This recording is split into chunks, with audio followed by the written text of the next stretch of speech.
Doors ये 2021 की एक साइंस फिक्शन एंथोलॉजी फिल्म है जिसका कॉन्सेप्ट काफी दिलचस्प है। अचानक दुनिया भर में अजीब एलियन डोर्स यानी दरवाजे दिखना शुरू हो जाते हैं। बहुत से इंसान इन्हें जानने के लिए अंदर चले जाते हैं, जिनमें से ज्यादातर लौट के नहीं आते। फिल्म की हर कहानी अलग अलग किरदारों पर फोकस करती है जो इन डोर्स के साथ इंटरेक्ट करते हैं और ये दिखाती है कि ये दरवाजे इंसानियत पर कैसे असर डालती है। फिल्म इस बात का आइडिया देती है कि इंसान अनजानी चीजों के प्रति कैसे प्रतिक्रिया देते हैं, खासकर जब कुछ शक्तिशाली और एलियन उनकी रोजमर्रा की जिंदगी में दाखिल हो जाए। चैनल को सब्सक्राइब करना ना भूलें। कहानी शुरू होती है एक बड़ी ही डरावनी रात से।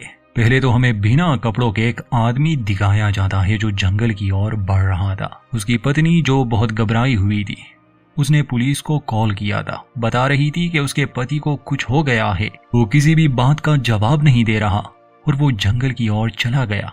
मगर ये सिर्फ एक इंसान की बात नहीं थी। ऐसे हजारों केसेस उस रात सामने आए जहां कहीं पर तो लोग अपने होश में नहीं रहते और कईयों ने दावा किया कि उन्होंने बड़ी ही अजीब चीजें देखी। वो अजीब चीजें असल में एक तरह के रहस्यमय दरवाजे थे। ये दरवाजे पूरी दुनिया में दिखना शुरू हो गए थे। कुछ इंसानों को ये अपनी तरफ आकर्षित कर देते जो इनमें चले जाते और कुछ गलती से चले गए। जो भी इंसान इसके अंदर जाता वो वापस नहीं आता, बस गायब हो जाता। इंसानों की दुनिया कुछ दिनों में ही बदल गई। दुनिया की आधी आबादी इन दरवाजों के कारण ही गायब हो गई। बाकी बचे खुद को बचाने की कोशिश में लगे थे। काफी दिन बीत जाते हैं मगर कोई भी नहीं बता पाता कि ये दरवाजे क्या है, कहां से आए हैं, इनका मकसद क्या है। बची कुछ ही सरकार आम लोगों को इन दरवाजों के करीब जाने नहीं देती थी और जहां भी ये दरवाजे दिखते उस इलाके को क्वारंटीन किया जाता। अब इसके कुछ समय बाद हमें एक हाई स्कूल दिखाया जाता है। ये हमारी पहली कहानी है जहां कुछ स्टूडेंट्स एग्जाम देने के लिए बैठे थे। मगर इससे अंदाजा लगाया जा सकता है कि अब दुनिया की आबादी कितनी कम बची है। उनके टीचर मिस्टर जॉनसन उन सभी से फोन्स लेकर लॉक कर देते हैं, जिसके बाद इनका एग्जाम शुरू हुआ। इस बीच जो सेल फोन्स अलमारी में रखे हुए थे वो बजना शुरू हो गए। ये आवाजें उन बच्चों का ध्यान भटका रही थी। ऐसा लग रहा था जैसे किसी तरह की इमरजेंसी हो, मगर टीचर इस बात पर ध्यान नहीं देता जब तक उसे खुद कॉल नहीं आई। कॉल उठाने के बाद मिस्टर जॉनसन काफी परेशान लग रहे थे। वो अपने स्टूडेंट से कोई बात शेयर नहीं करते, बस किसी से मिलने बाहर चले गए और बच्चों को वहीं रहने के आदेश दिए। इन स्टूडेंट्स के नाम थे लिज, रोरी, जेक और ऐश। ऐश एक ट्रांस था। ऐश लिज को पसंद करती थी। मिस्टर जॉनसन के जाने के बाद ये लोग परेशान हो गए क्योंकि कुछ तो गड़बड़ थी। इनके फोन्स भी बज रहे थे। जेक के कहने पर ये लोग उस बॉक्स से अपने सेल फोन्स निकाल लेते हैं और तभी अनाउंस होता है कि स्कूल को क्वारंटीन कर दिया गया है। सभी लोग अपने क्लासरूम्स में ही रहे। इस बात से ये सभी घबरा जाते हैं। ये अपने घर जाना चाहते थे।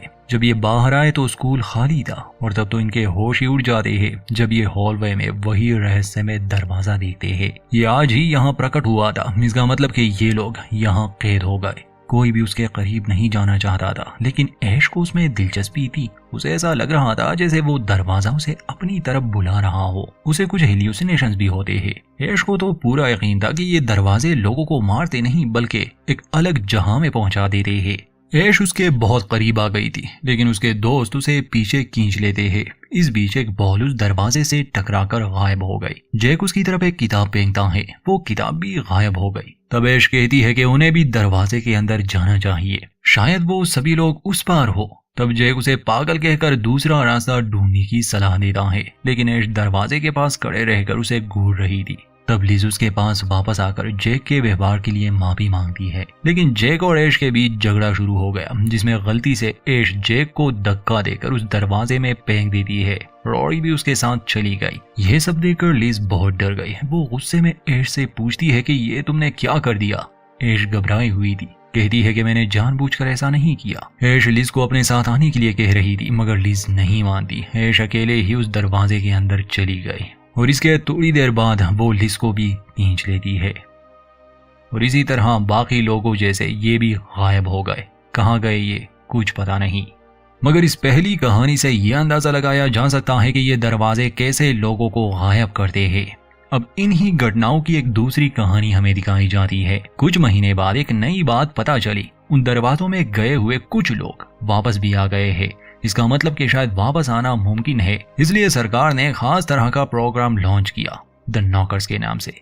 ये खास सूट्स पहने लोग उन दरवाजों में कुछ समय के लिए दाखिल हो जाते ताकि वो जानकारी इकट्ठा कर सके। इससे भी सरकार को कुछ खास फायदा नहीं हुआ, क्योंकि जो जानकारी उन्हें अंदर मिलती उन्हें वो समझ ही नहीं पाते। ये कहानी विंस, बेकी और पैट्रिक के इर्द गिर्द घूमती है, जो के नौकर्स है। वो पहले भी कुछ दरवाजों में प्रवेश कर चुके थे। इन्हें समय मालूम होता कि कितनी देर ये अंदर रह सकते हैं और कब इन्हें निकलना होगा। इस बार भी ये एक दरवाजे में जाने वाले थे। बेकी और विंस जंगल में चलते हुए बात कर रहे थे। विंस बेकी से पूछता है कि क्या वो यहाँ रहना नहीं चाहती। बेकी जवाब देती है कि ये माहौल बहुत ही उदास करने वाला है। ये दोनों असल में एक दूसरे से प्यार करते थे। तभी पैट्रिक वहाँ आया, जो बताता है कि हम तुम्हें ढूंढ रहे थे। कहाँ गए थे तुम दोनों? असल में ये समंदर के किनारे गए थे। टीम उन्हें बताती है कि अंदर जाते ही उन्हें 13 मिनट के बाद वापस आना होगा, क्योंकि पिछली टीम को 15 मिनट का समय दिया गया था और वो वापस लौट के नहीं आ पाए। इसलिए ये 3 लोग 13 मिनट का टाइमर सेट करके दरवाजे के उस पार जाते हैं।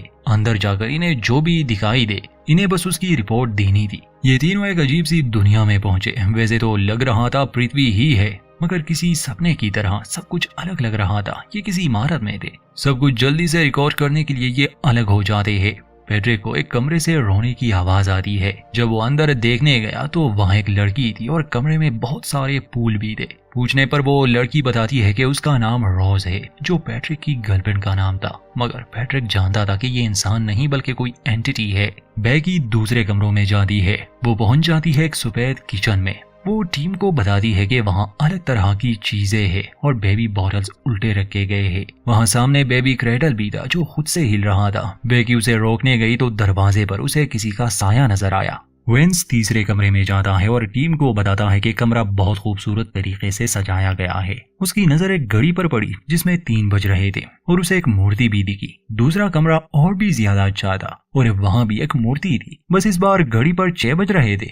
विंस अगले कमरे में जाता है, जो पहले वाले कमरे जैसा ही था, मगर कुछ चीजें अलग थी। जैसे वो मूर्ति, उसकी शक्ल बिगड़ी हुई थी। वो सभी कमरे एक जैसे थे, बस समय और मूर्ति की शक्ल बदलती रहती थी। वो समझ चुका था कि ये दरवाजे उसे एक लूप में फंसाने की कोशिश कर रहे हैं, इसलिए वो वहां से बाहर आ गया। लेकिन बाहर उसे एक आदमी मिलता है जो उसी का हमशक्ल था। उसे देखकर वो हैरान रह गया। वही हम पैट्रिक को देखते हैं, जो रोज के साथ था। अचानक रोज तड़पने लगी। पैट्रिक उसकी मदद करना चाहता था, मगर उसके सूट में फूलों की पत्तियां बढ़ने की वजह से उसकी मौत हो गई। वही बेकी के पास विंस आता है, जो दरअसल डोर की एंटिटी थी। बेकी देखती है कि अचानक से उसका पेट फूलने लगा और विंस कहता है कि ये हमारा बच्चा है। लेकिन बेकी जानती थी कि उसका बच्चा मर चुका है और ये सब उसे एंटिटी दिखा रही थी। इसलिए बेकी अपनी बंदूक से उस एंटिटी को मारकर उस किचन से बाहर आ गई। बाहर आकर वो देखती है कि वहाँ एक नहीं बल्कि 3 विंस थे और उसे समझ नहीं आता कि उनमें से असली विंस कौन है, क्योंकि असली विंस का सूट भी गायब हो गया था। अब बेकी उन पर बंदूक तानकर पूछती है कि असली विंस कौन है, तो सभी खुद को असली साबित करने में लगे थे।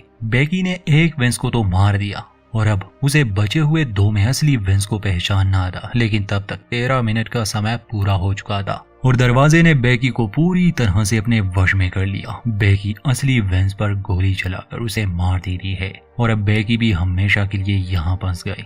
लगता था जैसे ये दरवाजे इंसान की यादों से ही एक दुनिया बनाते हो, या ये अलग ही डायमेंशन था। अब हमें बैकग्राउंड में एक रिपोर्ट सुनाई जाती है, जिसमें बताया जा रहा था कि सैटेलाइट्स और पक्षी आसमान से गिर रहे हैं। मौसम बहुत खराब हो चुका है और आधी आबादी गायब हो गई है। दुनिया के हालात तेजी से बिगड़ रहे हैं। अब इन्हीं घटनाओं की तीसरी कहानी हमें दिखाई जाती है। ये कहानी है एक वैज्ञानिक की, जिसका नाम है जमाल। वो आबादी से दूर एक जंगल के करीब रहता है। उसके घर के करीब जंगल में वैसा ही एक दरवाजा प्रकट हुआ और काफी समय से जमाल उस पर रिसर्च कर रहा था। अजीब बात ये थी कि इस दरवाजे ने अभी तक किसी को नुकसान नहीं पहुंचाया था और कुछ एक्सपेरिमेंट्स के बाद जमाल को पता चला कि ये बात भी करता है। हालांकि आमतौर पर जब भी ऐसा कोई दरवाजा दिखता, मिलिट्री उस जगह को क्वारंटीन कर दी थी, मगर जमाल ने इस बारे में पुलिस को कुछ नहीं बताया था। वो कुछ समझना चाहता था, जानना चाहता था कि आखिर ये सब है क्या, ये कहां से आए, इनका मकसद क्या है, जिसके लिए जमाल ने एक प्रॉपर फ्रिक्वेंसी रेडियो बनाया है ताकि वो उस दरवाजे से बात कर सके। आज जब वो इस रेडियो को सेट कर रहा था तो वो दरवाजा अचानक उससे बात शुरू कर देता है। दरवाजे की आवाज सुनकर जमाल काफी हैरान हुआ और खुश भी, क्योंकि अब उसे अपने सवालों के जवाब मिल सकते थे। जमाल उस दरवाजे से कई सारे सवाल पूछता है और वो दरवाजा जमाल को बहुत ही अच्छे से जवाब भी दे रहा था। जमाल पूछता है कि दरवाजा कौन है और दरवाजा जवाब देता है कि वो जमाल का दोस्त है। अब जमाल पूछता है कि दरवाजा कहाँ से आया है, तो वो जवाब देता है कि वो दूसरे ग्रह से आए हैं। जमाल फिर पूछता है कि वो किस स्पीशी से है, तो दरवाजा बताता है कि वो आर्काइव है और वो जमीन को भी आर्काइव बना रहे हैं। ये सब जानकर जमाल हैरान था। वो ये बात अपनी एक साइंटिस्ट दोस्त कैथी को बताता है। कैथी के साथ उसका बॉयफ्रेंड लियो भी आया था, जिसे उन दरवाजों से नफरत थी। खैर कैथी उसे वो दरवाजा दिखाने के लिए कहती है। जमाल, कैथी और लियो दरवाजे के सामने जाते हैं। वो समझाता है कि कैसे उसने दरवाजे से बात की। लियो पूछता है कि उसने इसके बारे में सरकार को क्यों नहीं बताया, तो जमाल उन्हें यकीन दिलाता है कि वो इस मामले में सरकार से बेहतर काम कर रहा है।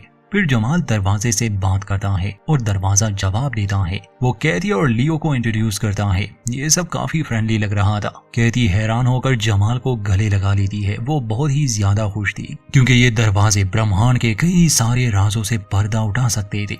और उस समय लियो चुपके से अपने पुलिस ऑफिसर दोस्त को फोन करता है क्योंकि उसे इन दरवाजों पर भरोसा नहीं था। कैथी दरवाजे से पूछती है कि क्या उसका कोई निकनेम है और दरवाजा जवाब देता है कि उसका नाम है लमाज। कैथी समझ गई कि लमाज तो जमाल का उल्टा नाम है। तभी लियो का पुलिस दोस्त वहां जाता है और कैथी को दरवाजे से दूर रहने का कहता है। ये जानकर कैथी को बहुत गुस्सा आया। वो एक लकड़ी से पुलिस वाले पर हमला कर देती है और इस हड़बड़ी में पुलिस वाला गलती से लियो को ही शूट कर देता है। वो इतना घबरा गया कि अब वो जमाल पर गोली चलाने वाला था। तब जमाल डोर से मदद मांगता है, जिस पर वो दरवाजा अपनी शक्ति से पुलिस वाले को मार देता है। इसके बाद दरवाजा जमाल और कैथी से कहता है कि रिफ्रेश होने का समय आ गया है। इसका मतलब एक नई शुरुआत थी। तभी आसमान से वो सारे सैटेलाइट्स गिरने लगे जो इंसानों के बनाए हुए थे। और अब हमें चौथी और आखिरी कहानी दिखाई जाती है। मार्टिन, जो कि एक टॉक शो का होस्ट था, आज वो डॉक्टर एलन से बात करने वाला था, जिसने इन दरवाजों पर सबसे ज्यादा रिसर्च की। मार्टिन एलन से पूछता है कि दरवाजे क्या चाहते हैं और अब आगे क्या होगा। एलन समझाता है कि दरवाजों ने सब कुछ बदल दिया है और अब वो कंट्रोल में है। एलन कहता है कि इंसानियत एक नई दुनिया में जिंदा रहेगी। मार्टिन एलन से पूछता है कि क्या वो कभी किसी दरवाजे के करीब गया है, तो एलन कहता है कि दरवाजे एक कॉस्मिक कॉन्शियसनेस को रिप्रेजेंट करते हैं और ये अस्तित्व के फैसले करने वाले हैं। आसान शब्दों में वो कहना चाहता था कि असल में ये दरवाजे गॉड है और अब ये मानव जाति, खासकर उनके कॉन्शियसनेस के हिसाब से, उन्हें एक अलग डायमेंशन में ले जा रहे हैं और ये इस ब्रह्मांड का ही हिस्सा है। मार्टिन पूछता है कि क्या हमें दरवाजों से लड़ने के लिए तैयार होना चाहिए। एलन उसे तसल्ली देता है कि दरवाजों को रोकना नामुमकिन है क्योंकि वो हर चीज का फैसला करते हैं। एलन ने मान लिया था कि वो दरवाजों के सामने कुछ भी नहीं। मार्टिन सलाह मांगता है कि अब हमें क्या करना चाहिए। एलन कहता है कि हमें रिफ्रेश होने का इंतजार करना चाहिए। मार्टिन, जो परेशान है, इसका मजाक उड़ाता है। तब मार्टिन के घर की लाइट्स फ्लिकर करती है, लेकिन वो इस पर ध्यान नहीं देता। मार्टिन पूछता है कि क्या ये सच है कि जो लोग दरवाजों से बाहर आ रहे हैं वो बदल चुके हैं। एलन कहता है कि ये सब एक टेस्ट का हिस्सा है। दरवाजे जानकारी जमा कर रहे हैं ताकि ये फैसला कर सके कि हमारी नई दुनिया क्या होगी या कैसी होगी। डॉक्टर एलन की बातें और बर्ताव काफी अजीब सा था। मार्टिन जब इस बात से इनकार करता है कि ये सब झूठ है तो उसे कुछ होने लगा। फिर वो कपड़े उतार कर बाहर जाने लगा, जैसे हमने फिल्म के शुरू में देखा था। मतलब कि वो खुद उस दरवाजे में प्रवेश करेगा और इसी कंफ्यूजन के साथ फिल्म का अंत होता है। दोस्तों, फिल्म में हायर डायमेंशन में रहने वाले बीइंग्स का कॉन्सेप्ट है जो शायद इंसानों के रचयिता है। वो इस यूनिवर्स को अपने हिसाब से मैनिपुलेट करते रहते हैं कॉन्शियसनेस के बेस्ड पर, और वो ये सब बदलते भी रहते हैं। उम्मीद करते हैं ये माइंड बेंडिंग फिल्म आपको पसंद आई होगी। वीडियो अच्छी लगी तो लाइक करें और चैनल को सब्सक्राइब करना ना भूलें।